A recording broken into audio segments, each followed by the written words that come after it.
Au cœur de la province du Guizhou, dans le sud-ouest de la Chine, deux parois de canyon se font face de part et d'autre d'une gorge si profonde que même par temps clair, la rivière au fond reste invisible depuis le bord.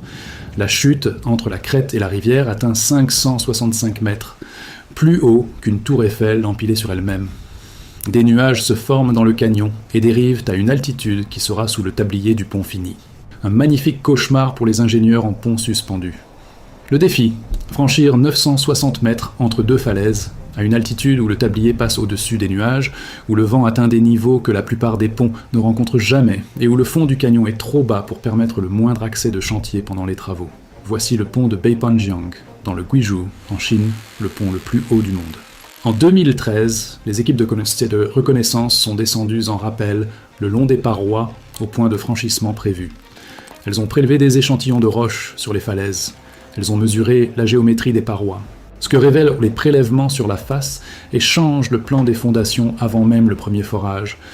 Les 40 premiers mètres de roche sur la paroi sont très fracturés et ne peuvent pas reprendre les efforts latéraux d'un ancrage de câble principal placé au niveau de la crête. L'ancrage doit donc être implanté plus profondément dans la montagne, derrière le bord. Plus profond veut dire une excavation plus vaste, plus de temps et un angle de câble d'ancrage plus raide. Plus de 300 engins se rassemblent sur les bords du canyon, des deux côtés. Une armée de 4000 ouvriers arrive sur ce site d'altitude. Les premières charges explosent dans la zone d'ancrage est par un matin glacial de novembre. La roche de la paroi était-ce plus dure que ne le prévoyait l'évaluation avant minage? Les machines vont découvrir à quel point dès la première semaine. On entre d'abord dans la montagne avant de construire au-dessus. Les blocs d'ancrage ne sont pas des ouvrages de surface. Ce sont d'énormes masses de béton enfouies dans la roche de la paroi. Des tirants d'acier traversent le béton et s'appuient sur des plaques d'ancrage scellées dans la roche saine plus loin. Chaque bloc d'ancrage exige de creuser une chambre dans la crête du canyon, d'installer les ensembles de tirants, de couler le béton, puis d'attendre qu'il atteigne sa résistance maximale avant toute mise en tension. Le bloc d'ancrage, c'est la prise du pont tout entier sur la terre. Chaque effort des câbles passe par ce point. Si l'ancrage bouge, le pont bouge. Les pylônes s'élèvent depuis des plateformes taillées directement dans les parois du canyon. Aucun franchissement du canyon pendant la construction. Aucun cintre au-dessus de la gorge. Chaque pylône est une colonne de béton qui monte depuis son bord. Le coffrage grimpe de lui-même, coulage après coulage. Après chaque prise, des vérins hydrauliques hissent le coffrage au niveau suivant. Couler, durcir, grimper. Les grues à tours installées sur la crête alimentent ce système grimpant. Leurs flèches avancent au-dessus du vide. À cette altitude, le vent ne cesse jamais. Chaque levage est calculé selon la vitesse du vent au niveau de la charge. Quand les rafales dépassent la limite d'exploitation, la grue s'arrête. Tout est affaire d'équilibre. La passerelle de filage des câbles est le premier lien physique entre les deux parois. Un système de porteurs assisté par fusée propulse le câble pilote sur 960 mètres de vide, au-dessus de 565 mètres de canyon. Le câble pilote tire un câble plus lourd. Ce câble plus lourd tire les câbles porteurs de la passerelle. Les ouvriers tendent ensuite le treillis de la passerelle à travers le canyon, sur ces câbles porteurs. La passerelle oscille dans le vent de la gorge. C'est l'unique passage. Les ouvriers la traversent avec le matériel de filage. Il faut du cran pour marcher là où passent les nuages. Travailler ici demande une concentration totale. Le câble passe de simples fils à une artère d'acier. Chaque fil individuel va et vient entre les pylônes sur une roue de filage qui circule sur la passerelle. Fil après fil, la masse du câble grandit. Les ouvriers rassemblent les fils en taurons. L'ordre est vital pour obtenir la résistance maximale. Un compacteur presse les taurons pour former un cercle parfait. Le câble est ensuite enveloppé, puis scellé contre les éléments. À lui seul, ce câble supporte le poids d'un porte-avions. Le décor est prêt. Le tablier arrive. Les panneaux du tablier sont levés depuis le bord du canyon par les grues à tours. Chaque panneau est un tronçon de poutre-caisson en acier. Des systèmes de grues à câbles couvrant tout le franchissement acheminent chaque panneau depuis la crête jusque dans le vide au-dessus de la gorge. Des ouvriers postés sur les panneaux suspendus réceptionnent chaque pièce. Ils la boulonnent à la section voisine avant que la grue ne la lâche. Les carreaux centres se referment depuis les deux extrémités. On lève des extrémités vers l'intérieur. Segment après segment, la travée se ferme. Le segment final de fermeture descend en place au centre de la travée, au-dessus de 565 mètres de fond de canyon. Sur les deux moitiés du pont, les ouvriers serrent les boulons de liaison. Les boulons entrent, les soudures s'achèvent, le canyon est vaincu. Le pont ne fait plus qu'un. Acclamation.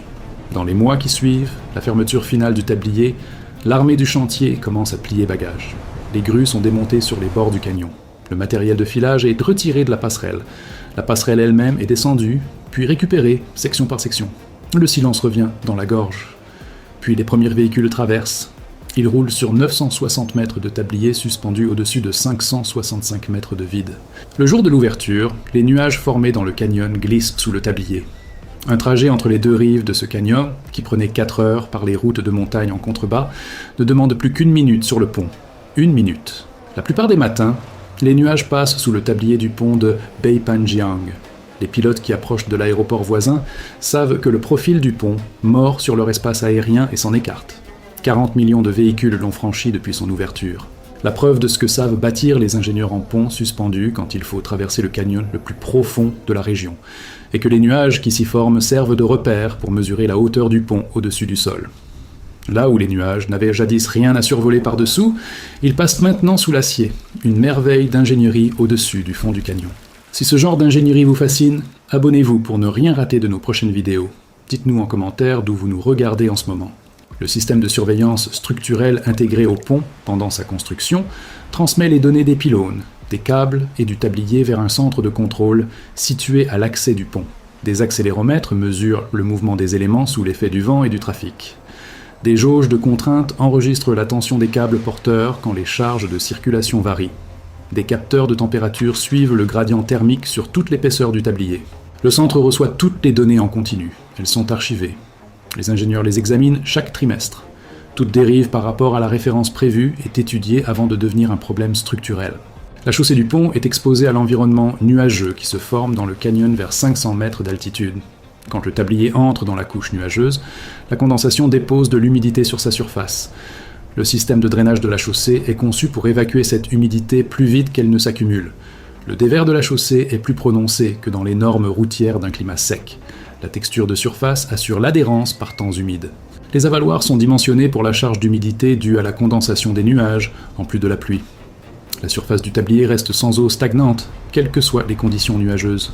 L'accès de maintenance au pont se fait par l'intérieur des 2 pylônes, qui abritent des escaliers et des monts de charge, reliant les fondations au sommet. L'inspection des câbles porteurs se fait avec un véhicule dédié qui circule sur leur surface grâce à un rail posé pendant la construction.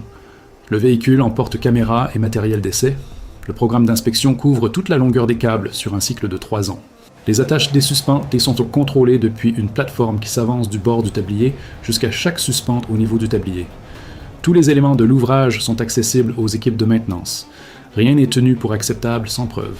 La gorge sous le pont laisse passer la rivière Beipan dans son lit d'origine, au fond du canyon. La construction du pont n'a modifié ni le cours de la rivière ni la géométrie du canyon. Les parois sont les mêmes faces rocheuses qu'avant le début des travaux.